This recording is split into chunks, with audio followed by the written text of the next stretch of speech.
एक लड़का अपने दोस्तों के बार बार कहने पर उनके साथ जीबी रोड के एक कोठे पर चला जाता है। वहाँ बहुत सारी लड़कियाँ होती हैं। काफ़ी सारे लड़कियों के बीच वो बैठा रहता है। कभी कोई लड़की बोलती है कि तुम मेरे साथ चलो, कभी कोई और लड़की आती है तुम मेरे साथ चलो। ना जाने कितनी लड़कियाँ उसको कहती हैं कि तुम मेरे साथ चलो, वो कहती है कि तुम मेरे साथ चलो। लेकिन वो लड़का उन लड़कियों को ना तो जवाब देता, ना ही कुछ बोलता, ना ही जाने के लिए कहता, क्योंकि दोस्तों वो चुपचाप बैठा था। वो अपने दोस्तों के जिद पर उस कोठे पे आया था, लेकिन उसका बिल्कुल भी यह सब करने का इरादा नहीं होता है कि वो लड़कियों के साथ जाकर कुछ पल बिताए। लेकिन दोस्तों अचानक जब कुछ देर बैठा रहता है तभी वो एक लड़की को देखता है और देखने के बाद उस लड़की को ना कहे पर भी उसके साथ चला जाता है और पल बिताने लगता है। लेकिन दोस्तों जब वो लड़की उस लड़के को देखती है तो वो भी उसकी दीवानी हो जाती है और उसके साथ वो भी अपना पल जो है समय काटने लगती है। अब लड़के का जो आने का समय था, हर रोज़ वो जब भी उसको समय मिलता था वो उस कोठे पर आ जाता था। किसी कोठे पर नहीं जाता था, ना ही किसी अन्य लड़कियों के साथ बदल बदल के कि अपना पल बिताए, बाकी उसी लड़कियों के साथ अपना जो है पल बिताता था। दोस्तों आखिर वो लड़की भी उसकी दीवानी क्यों हुई थी और वो लड़का भी उस लड़की का दीवाना क्यों हुआ था, आइए जानते हैं इस वीडियो में पूरी कहानी को। दिल को छू लेने वाली कहानी है दोस्तों, प्लीज़ आप लोग वीडियो पे बने रहिए। दोस्तों इस कहानी को सुनाने से पहले आप सभी से एक छोटी रिक्वेस्ट है, अगर चैनल पर नए हैं तो चैनल को सब्सक्राइब कर दीजिए, वीडियो को भी लाइक कर दीजिए। दोस्तों मेरा नाम है अरुण सिंगारिया और आज के क्राइम जैसी कहानी में आप सभी का स्वागत है। दोस्तों एक लड़का जिसका उम्र 22 वर्ष होता है, जिसका नाम विनोद होता है। दोस्तों विनोद अपने कॉलेज में 12वीं की पढ़ाई पूरी कर रहा था। उसके साथ में बहुत सारे ऐसे दोस्त थे जो उसके जिगरी दोस्त थे। दोस्तों एक दिन अचानक जब वो स्कूल जाता है तो एक लड़की से उसका मुलाकात हो जाता है जिसका नाम सलोनी रहता है। दोस्तों सलोनी जितना पढ़ने में टैलेंट थी उतना सुंदर भी थी। वो जैसे ही सलोनी को देखता है पहले ही नज़र में उसे प्यार हो जाता है। दोस्तों अब सलोनी भी जब विनोद को देखती है तो उसको भी लग रहा था विनोद मुझसे प्यार करता है, लेकिन ना तो सलोनी विनोद को यह कह पाती है कि तुम मुझसे प्यार करते हो क्या, ना ही विनोद सलोनी से कह पाता है कि मैं तुमसे प्यार करता हूँ। समय धीरे धीरे दोनों लोग का बढ़ता है। एक दिन विनोद किसी बहाने सलोनी के पास जाता है और कहता है कि और बताओ तुम्हारे हाल चाल क्या है। उसके हाल चाल जानने लगता है और कहता है तुम इस स्कूल में किस सेक्शन में हो। जब इतनी बात सलोनी सुनती है तो कहती है कि मैं सेक्शन सी में पढ़ती हूँ। वैसे आपसे क्या मतलब है।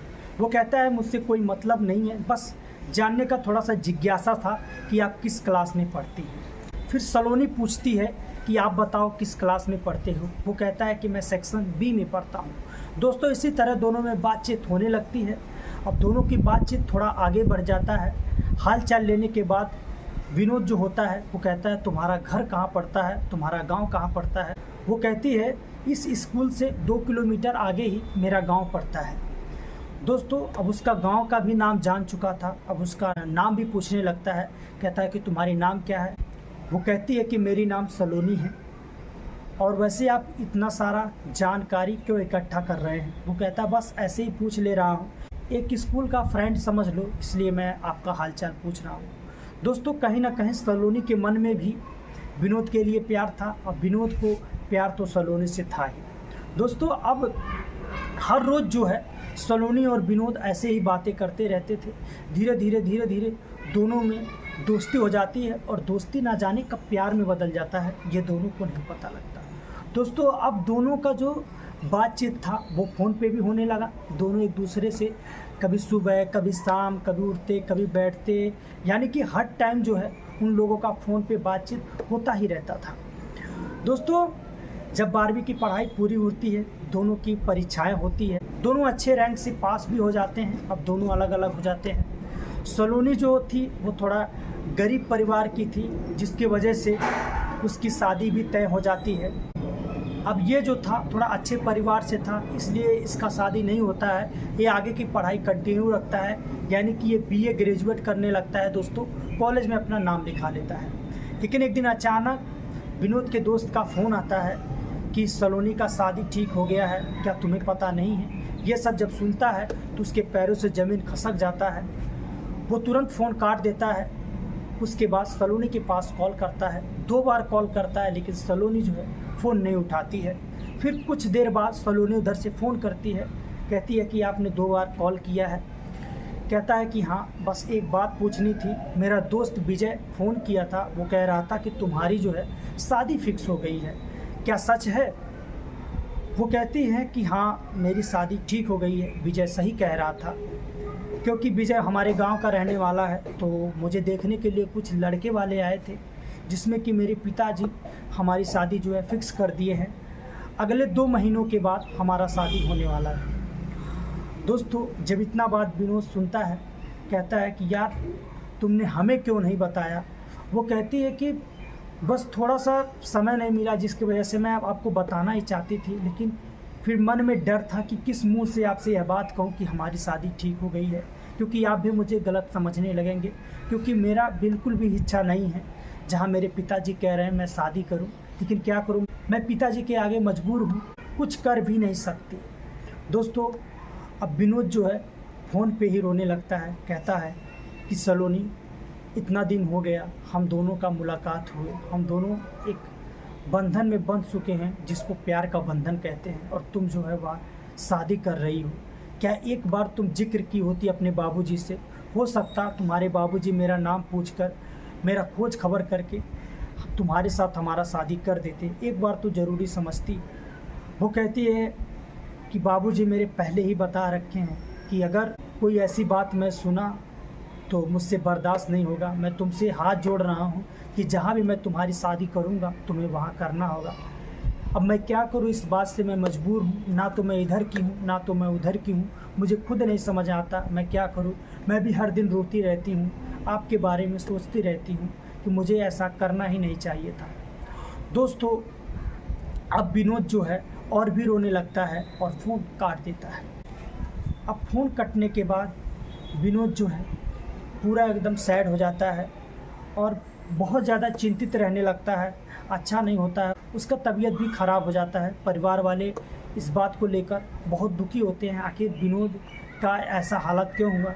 फिर उसके परिवार वालों को पता लगता है कि वो किसी लड़की से प्यार करता था, जिसकी शादी होने वाली है, और इसी वजह से जो है इसका तबीयत जो है डाउन हो गया, इसका मन भी नहीं लग रहा है, और ये हर दिन जो है चिंता में रहता है, दर्द में रहता है। दोस्तों, अब विनोद के पिताजी कहते हैं कि बेटा देखो, ऐसे रहोगे तो कैसे ज़िंदगी चलेगी, और मैं चाहता हूँ कि अब कॉलेज की पढ़ाई छोड़ो, तुम्हारा जो भी पढ़ाई हुआ चलो ठीक हुआ, लेकिन अब पढ़ाई छोड़ो, अब कुछ पैसे कमाने के लिए सोचो, क्योंकि मेरा भी अगले महीने रिटायरमेंट है। क्योंकि विनोद के पिताजी एक अच्छे खासे टीचर थे, जो कि महीने की 45,000 रुपये पे एक टीचर की नौकरी कर रहे थे। अब वो थोड़ा बूढ़े हो चुके थे, जिसकी वजह से उनका रिटायरमेंट भी आ गया था। इस वजह से जो है विनोद को बार बार कह रहे थे कि तुम जो है बाहर जाकर कुछ पैसा कमाओ, क्योंकि हमारे घर की स्थिति ऐसा नहीं है कि मैं तुम्हें जो है अच्छे खासे स्कूल में नाम लिखा सकूं, तुम्हें जो है आगे की पढ़ाई करा सकूं। दोस्तों, विनोद जब इतनी बात सुनता है तो विनोद भी कहता है ठीक है पिताजी, क्योंकि विनोद को भी इस बात से यकीन हो गया था कि अब जो है सलोनी और हमारा मिलन नहीं हो सकता, हम लोग दूर ही रहेंगे। दोस्तों, विनोद भी अब दिल्ली कमाने के लिए निकल चलता है।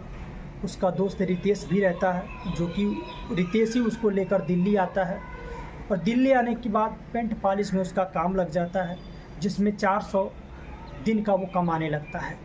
दोस्तों, करीबन 6 महीने हो जाते हैं, लेकिन जो विनोद का मन था वो 6 महीना बिताने के बाद भी उसका मन जो है नहीं लग रहा था वहाँ पर। तो उसके दोस्त जो 4 थे, जीबी रोड के कोठे पर जाया करते थे। दोस्तों, जब यह सब देखते हैं कि विनोद का मन उदास रहता है, वो खुश नहीं रहता है, बस सुबह से शाम काम करता है और शाम को जो है सो जाता है, फिर सुबह काम पे चला जाता है, ना तो किसी से बातचीत, ना तो किसी से कुछ, ना तो किसी से कोई मतलब। दोस्तों, जब इतना सब देखते हैं उसके दोस्त वाले, तो कहते हैं यार क्यों ना इसको भी वहाँ पर ले चले, हो सकता हो इसका भी मन लग जाए, इसका भी दिल लग जाए, और जिस बात से ये उदास रहता है हो सकता है उस बात को भूल जाए। दोस्तों, उसके दोस्त जो है अब विनोद को कहने लगते हैं चल तेरे को ऐसे जगह ले चलते हैं कि तेरा दिल बहुत अच्छा लगेगा और तेरा मन भी नहीं करेगा वहाँ से आने का, चल तुझे हम लोग ऐसे जगह ले चलते हैं। विनोद कहता है नहीं यार, मेरा मूड नहीं है, तुम लोग जाओ एंजॉय करो, मुझे छोड़ दो, मैं काम पे जा रहा हूँ। वो कहते हैं नहीं चल, काम तो रोज़ होता ही रहेगा, लेकिन चल। दोस्तों वो 4 दोस्तों उसके साथ ज़बरदस्ती करने लगते हैं। तो फिर वो कहता है जब तुम लोग की इतनी इच्छा है तो चलो ठीक है भाई, लेकिन मैं वहाँ जाकर मेरा दिल नहीं लगेगा। कहते हैं चल, वो तो वहाँ जब जाएगा तू तब देखा जाएगा तेरा दिल लगेगा कि नहीं लगेगा। दोस्तों विनोद को वो चारों दोस्तों लेकर चलने लगते हैं। दोस्तों अब जीबी रोड के कोठे पर पहुंच जाते हैं, जहां रेड लाइट एरिया होता है, जहां बहुत सारी लड़कियां, बहुत सारी औरतें होती हैं, जो कि आप सभी को पता होगा क्या वो करती हैं। दोस्तों अब जो 4 दोस्त थे वो अलग अलग लड़की को लेकर अलग अलग कमरे में चले जाते हैं और विनोद वहीं पर बैठ जाता है। तो वहाँ पर कुछ लड़कियाँ उसे देखती हैं कि वो लड़का वहाँ पर बैठा हुआ है, तो वहाँ पर आती हैं, कहती हैं वो चलता है क्या? वो कहता है नहीं। दोस्तों बहुत सारे लड़कियाँ आती हैं उसको चलने के लिए, बोलती हैं, कहती हैं चल। एक से एक लड़कियाँ आती हैं दोस्तों, उसको कहती हैं चल, लेकिन वो कुछ नहीं बोलता, बस उनको साफ मना कर देता है। बस मेरा मन नहीं है, मैं अपने दोस्तों के साथ ऐसे ही घूमने के लिए आया हूँ, मेरा मन नहीं था, लेकिन मेरे दोस्त जो है जिद करने लगे, जिसके लिए मैं यहाँ पर आया और बस ऐसे ही बैठा हूँ। तभी जो है अचानक एक लड़की को देखता है और बिना कुछ समझे, बिना कुछ जाने उस लड़की के पास चला जाता है और वो लड़की भी उसके साथ जहाँ पर वो रहती थी अपने कमरे में लेकर चली जाती है। दोस्तों विनोद अपने मुंह को ढाका था, जिसकी वजह से लड़की पहचानती नहीं। दोस्तों उस लड़की को देखने के बाद विनोद बहुत ज़्यादा खुश हो जाता है, पूरा एकदम उसको खुशी से उसका मन जो है, दिल जो है खिल जाता है। उस लड़के से कहता है यार तुम यहाँ कैसे? वो कहती है कि आखिर तुम कौन हो, मुझसे पूछ रहे हो कि तुम यहाँ कैसे? अब जब ये कोठा है तो मैं यहीं पे तो रहूँगी। कहता है कि यार सलोनी, लग रहा तुम मुझे पहचान नहीं रही। वो कहती है कि कौन हो तुम, बताओ, आखिर तुम अपना मास्क हटाओ, मैं देखूँगी कि तुम कौन हो। वो कहता है कि मैं विनोद हूँ सलोनी। सलोनी दोस्तों जैसे ही सुनती ही विनोद को, दोस्तों उसके गले लग जाती है, फपक फपक कर रोने लगती है। विनोद भी रोने लगता है, दोनों एक दूसरे को संभालते हैं। विनोद पूछता है सलोनी तुम्हारी तो शादी होने वाली थी, मैं सोचा तुम्हारी शादी हो गई होगी, लेकिन तुम जो है यहाँ पर कैसे? बताओ सलोनी। दोस्तों सलोनी अपनी पूरी कहानी बताने लगती है, कहती है कि हाँ मेरी शादी को करीबन 10 दिन ही रह गया था, जिसकी वजह से हमारे चाचा और हमारे पापा में एक ज़मीन का विवाद था। मुझे लगता है कि उसी के वजह से मेरा चाचा मुझे किडनैप कर पता नहीं मुझे ऐसी कौन सी दवा पिलाई, गाड़ी में जैसे ही बैठाया मेरा होश ही नहीं था। जैसे मुझे होश आया तो मुझे पता चला कि मैं दिल्ली रेलवे स्टेशन पे हूँ। उसके बाद वहाँ भी मुझे दवाई पिलाया गया। उसके बाद मेरा आँख खुला तो मैं यहाँ पड़ी थी। यहाँ पर ना तो मेरा चाचा था, ना तो जो मेरे साथ थे वो लोग थे। बस मैं इन लड़कियों के बीच में अकेली थी। मैं रोने लगी, मैं तड़फड़ाने लगी, मैं यहाँ कहाँ आ गई। फिर जो है यहाँ पर जितनी लड़कियाँ थी मुझे समझाई। 10 दिन तक मैंने खाना तक नहीं खाया था, लेकिन मैं क्या ही करती, एक मजबूर लड़की। दोस्तों वो कहती है कि फिर क्या करूं, जैसे और लड़कियां करती हैं वैसे मैं भी करने लगी। यहाँ की जो मालकिन है वो भी मुझे मारी पीटी गाली दी। फिर मैं जो है इसी लाइन में आ गई और मैं हर दिन जो है इसी तरह का काम करने लगी। दोस्तों जैसे ही विनोद इतनी बात सुनता है, कहता है यार इन 6 महीनों की दूरी में तुम्हारे साथ जो हुआ बहुत बुरा हुआ सलोनी, तुम्हारी ज़िंदगी कैसे बर्बाद हो गई। मुझे तो विश्वास ही नहीं हो रहा है कि तुम जो है इस कोठे पर आ गए। दोस्तों अब कहता है कि ठीक है, तुम्हें कोई चिंता करने की ज़रूरत नहीं है। इधर सलोनी कहती है कि अब तुम मिल गए हो, मुझे प्लीज़ यहाँ से किसी भी तरह से निकालो, मैं यहाँ नहीं रहना चाहती। दोस्तों अब विनोद कहता है ठीक है, यह बात किसी को पता नहीं लगना चाहिए कि मैं तुम्हारा जो है बॉयफ्रेंड हूँ। मैं तुम्हें निकालने की पूरी कोशिश करूँगा और तुम जो है इस बात को किसी को मत बताना। दोस्तों विनोद अब सलोनी के पास से जाने लगता है। सलोनी फिर से रोने लगती है, विनोद भी रोने लगता है, लेकिन विनोद कहीं ना कहीं अंदर से बहुत ज़्यादा खुश था। उसके बाद अपने 4 दोस्तों के साथ अपने रूम पे आता है। वो 4 दोस्त देखते हैं कि यार तू तो बहुत ज़्यादा उदास था, लेकिन अचानक तेरे साथ ऐसा क्या हो गया, तू जो है बहुत ज़्यादा खुश है। वो कहता है बस ऐसे ही बात है। अब दोस्तों जब भी विनोद समय पाता था उस कोठे पे सलोनी से मिलने के लिए हर रोज़ जाया करता था। दोस्तों एक दिन वो चारों दोस्तों से पूछने लगते हैं आखिर तू बता क्या बात है, तू अब तो कोठे पर हर रोज़ जाया करता है, जबकि तू जो है वहाँ जाने से इनकार करता था, तेरा दिल भी नहीं लगता था, तेरा मन भी नहीं लगता था। लेकिन उस दिन से जब से तू जो है उस कोठे पर से आया है यहाँ, उसके बाद से तुझे देख रहा हूँ लगातार जाता है, आखिर बात क्या है? हम लोग तो हफ्ते में जाते हैं, 15 दिन पे जाते हैं, लेकिन तू हर दिन जब भी समय पाता है, चाहे शाम हो चाहे सुबह हो, तू चल पड़ता है। वो कहता है कि यार बात ही कुछ इस तरह से है, जिसके लिए मैं उदास था, जिसके लिए मेरा मन नहीं लग रहा था, मैं उस दिन उसे कोठे पर देखा, मुझे बहुत बुरा लगा। मैं तुम लोग से एक गुजारिश करता हूँ यार, किसी भी तरह सलोनी को उस कोठे से बाहर निकालना है। उसके दोस्त लोग जैसे ही यह बात सुनते हैं वो भी हैरान हो जाते हैं कि आखिर सलोनी यहाँ पर कैसे। फिर जो है विनोद सारी कहानी अपने दोस्तों को बताता है। फिर वो लोग जो है किसी भी तरह करके उस सलोनी को उस कोठे से बाहर निकालते हैं। उसके बाद दिल्ली में ही सलोनी और विनोद की शादी कराई जाती है। यह सूचना विनोद के घर भी पहुंचती हैं, सलोनी के घर भी पहुंचती हैं। अब दोस्तों सलोनी और विनोद की ज़िंदगी खुशहाल चल रही है। अब दोनों बहुत ज़्यादा खुश हैं और उनका एक छोटा सा नन्हा मुन्ना 10 साल का बच्चा भी है। दोस्तों आज की कहानी आप लोग को कैसी लगी? ये कहानी जो है रियल कहानी थी दोस्तों। उम्मीद करते हैं कि आपको कहानी बहुत ही अच्छी लगी होगी। अगर चैनल पर नए हैं तो चैनल को भी सब्सक्राइब कर दीजिए और वीडियो को भी लाइक कर दीजिए। मिलते हैं किसी ऐसे ही इंटरेस्टिंग कहानी को लेकर, तब तक के लिए धन्यवाद। जय हिंद, वंदे मातरम।